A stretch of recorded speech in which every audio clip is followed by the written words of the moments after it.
Shalom saudara dalam nama Tuhan Yesus.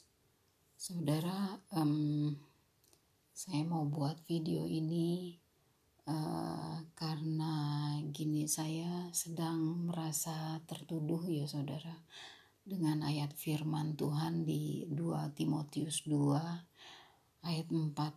Seorang prajurit yang sedang berjuang tidak memusingkan dirinya dengan soal-soal penghidupannya, supaya dengan demikian dia berkenan kepada komandannya. Jadi kita punya komandan, yaitu Tuhan Yesus ya. Dia adalah yang memberi perintah aba-aba kepada kita, maju gitu. Tembak, kita tembak gitu ya saudara. Jadi saya akhir-akhir ini saya lesu ya saudara, saya lemah lesu. Jadi saya ingin saudara kasih saya pandangan, berikan saya komentar gitu ya atas apa yang ingin saya sampaikan di sini ya saudara. Yang ingin saya sampaikan di sini adalah begini. Saya merasa seperti kehabisan tenaga ya saudara, tidak punya semangat lagi setelah saya mengalami kehidupan yang lumayan berat gitu di desa ini. Saya belum tercatat sebagai warga di desa ini, saya masih tercatat sebagai warga pendatang ya saudara, karena KTP saya masih KTP di tempat lain. Tetapi orang tua saya di sini saudara, orang tua saya yang tadinya dari tempat lain itu, mereka memutuskan untuk tinggal di desa ini karena ingin hari tuanya di sini, karena ini adalah tempat lahirnya bapak saya ya saudara. Tetapi kami nggak diterima di sini oleh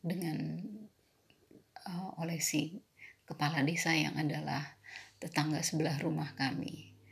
Jadi terlalu kompleks ya ini kalau saya ceritakan, tapi kami pada intinya tidak melakukan kesalahan kepada yang bersangkutan, tetapi mereka memusuhi kami teramat sangat.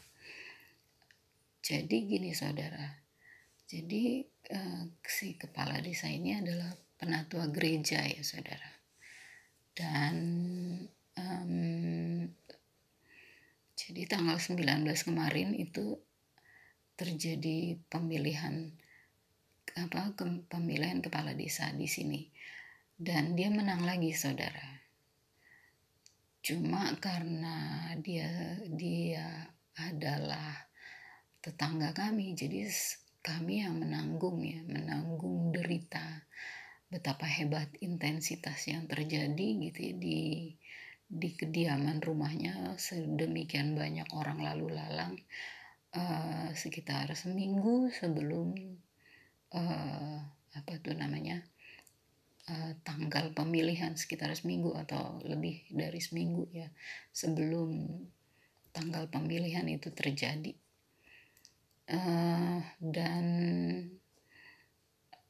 Dan gini saudara, di sini juga ada praktek orang sangat punya iman gitu terhadap kemampuan orang pintar. Jadi kalau berdoa kepada Tuhan Yesus seperti hal yang bodoh gitu ya saudara, seperti hal yang aneh gitu di sini. Mau makan pun, sekalipun di sini adalah mayoritas beragama Kristen gitu ya saudara, mau makan pun itu bukan hal yang dibudayakan, tidak dibiasakan. Jadi kalau mau makan aja gitu. Cuma kalau misalnya di pertemuan umum, kalau mau makan ya berdoa dulu. Itu karena protokolnya seperti itu gitu saudara. Tetapi kalau sehari-hari saudara bertemu dengan mereka, mau makan, mereka tidak berdoa dulu. Itu yang saya perhatikan ya, saya amati. Lalu tetapi gini saudara, jadi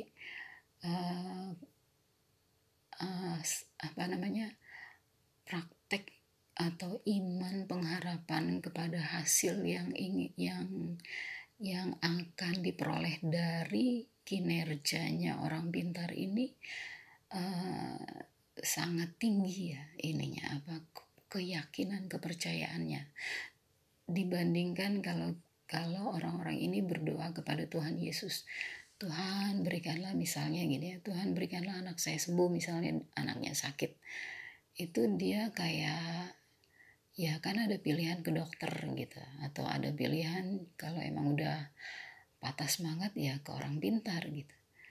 Dan jadi kalau ke Tuhan Yesus itu sebagai sesuatu yang ya udahlah gitu, kayak begitu saudara. Jadi saya gini, saya melihatnya, saya menggebu-gebu dalam Tuhan ini seperti kayak nggak ada ininya ya saudara, nggak ada yang sepemahaman dengan saya sejauh ini gitu saudara, sehingga saya seperti jadi bahan tertawaan oleh kepala desa ini. Belum lagi gitu saya melihat dan orang-orang juga memberitahukan kalau si kepala desa ini didukung oleh beberapa orang pintar ya saudara. Tidak satu tetapi beberapa orang. Bayangin pakai tim ya saudara. Orang pintar itu kan bekerja untuk roh-roh jahat ya, bukan untuk Tuhan Yesus. Bayangkan kalau sampai lebih dari satu orang. Jadi gini, jadi ada hal lagi yang lain yang menarik gitu yang ingin saya bagikan kepada saudara. Jadi kejadiannya adalah begini. Misalnya ya saudara, saya mohon maaf kalau ada kemiripan nama dengan saudara ya, karena saya tidak ingin menyebutkan nama beliau. Jadi misalnya ada orang ini namanya Ana gitu ya, dan itu adalah nama resminya dia gitu. Jadi nama yang tercantum di surat-surat pemerintahan, nama yang tercantum di kartu identitasnya adalah ANA gitu ya.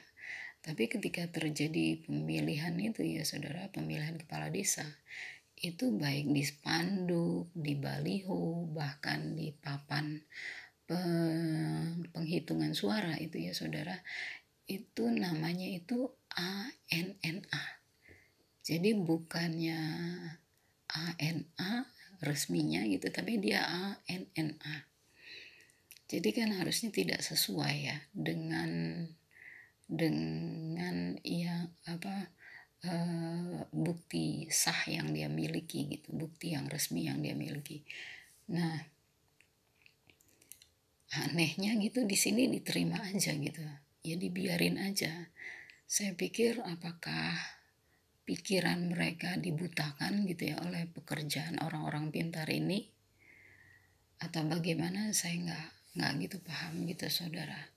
Tapi saya sih lebih cenderung berpikir gitu ya saudara, oleh karena orang-orang pintar ini maka nama ANNA itu dianggap wajar-wajar aja gitu saudara, tidak merupakan kesalahan. Kalau kita kan kalau di forum resmi kan nggak bisa salah eja ya saudara. Nah ini diterima aja gitu saudara. Jadi saya pikir ini udah sangat luar biasa ya, perlawanan kepada kekudusan nama Tuhan, sangat luar biasa keinginannya gitu untuk mencapai sebuah jabatan yang tinggi gitu ya, namanya juga kepala desa ya. Jadi dia akan mengepalai semua orang di desa gitu, di desa ini gitu saudara. Dan sehingga dia menganggap itu hal yang prestisius gitu ya, hal yang sangat bergengsi. Jadi dia berimannya kepada orang pintar, tidak kepada Tuhan Yesus gitu saudara. Nah, dan itu membuat saya sedih gitu ya saudara. Saya jadi drop down gitu. Saya jadi mau ngelihat misalnya Israeli News Live gitu, saya kayak tawar hati gitu saudara. Saya melihat misalnya kanal yang ini, kanal yang itu, karena saya perlu perkembangan saya juga pun ingin menetapkan diri saya ya, saya berada di mana gitu. Apakah masih jauhkah kita dengan pengangkatan waktu, pengangkatan ke awan-awan, atau sudah dekat gitu ya saudara. Saya ingin punya ketetapan pada diri saya sendiri juga. Tetapi situasi ini bikin saya drop banget gitu ya, drop gitu saudara. Saya nyanyi, saya muji Tuhan, saya minta Bapa berikanlah dia tidak memimpin lagi. Tetapi toh Tuhan mengizinkan ya saudara, dia dinyatakan pemenang saudara, dan orangnya suka menunjukkan dirinya gitu ya saudara. Jadi pasti akan bikin musik lagi yang hiruk pikuk gitu saudara, sampai di atas jam 12 malam, sementara orang tua saya yang ingin hari tuanya ada di desa ini gak bisa tenang hidupnya oleh karena ulah tingkah laku si mereka ya, kepala desa yang tidak yang bersikap bermusuhan dengan kami ya saudara. Kami dimusuhi, bayangin, oleh orang yang mengepalai desa ya saudara. Saya bisa mengajarkan orang keterampilan berbahasa Inggris aja nggak boleh saudara. Tidak dibolehkan. Jadi penduduk sekitar ini ditekan gitu ya, supaya tidak mencari ilmu ke tempat saya saudara. Sedemikian rupa gitu. Itu salah satu contoh yang kami hadapi bersebelahan dengan yang bersangkutan. Tetapi yang bikin saya drop itu bukan itu ya saudara. Saya sih cuek ya, saya nggak peduli juga kalau orang nggak mau belajar sama saya, karena kan memang kita nggak boleh membesarkan diri kita ya saudara. Biar nama Tuhan Yesus saja yang besar. Saya nggak perlu orang mengagumi saya apa gitu ya, seperti apa, tidak perlu. Karena dengan demikian saya tidak menghalangi Tuhan Yesus itu ditinggikan. Tapi toh saudara, saya merasa drop gitu ya, sangat drop gitu kayaknya gitu ya, seperti itulah. Karena kecewa ya saudara, karena orang ini memerintah lagi gitu. Bayangkan orang yang menggunakan kuasa jimat-jimat, kuasa dari urapan dari orang-orang pintar, dari dukun-dukun ya saudara. Itu yang diimani oleh dia, tetapi sementara itu dia juga adalah seorang penatua gereja. Bayangkan seperti itu saudara. Dunia ini memang bukan milik saya cuma ciptaan Bapa di sorga yang dikasihnya, bahkan ditebus oleh Tuhan Yesus dengan darahnya. Tapi saya merasa drop saudara mohon berikan komentarnya kepada saya mau baca, saya mau ambil yang terbaik, dan mohon doakan saya supaya saya semangat lagi. Dan apapun yang terjadi, hidup kita adalah milik Dia.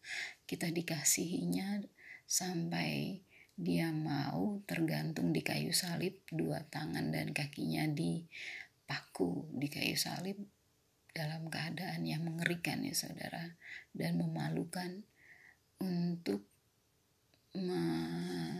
menanggung hukuman dosa bagi kita semua. Bahkan dia sampai mau 3 hari di alam maut untuk mengalahkan maut dan menyediakan kemenangannya bagi kita yang dikasihnya, yang telah ditebusnya. Tetapi saya tetap tunggu komentar dari saudara. Terima kasih. Sampai kita berjumpa di awan-awan. Maranatha. Shalom.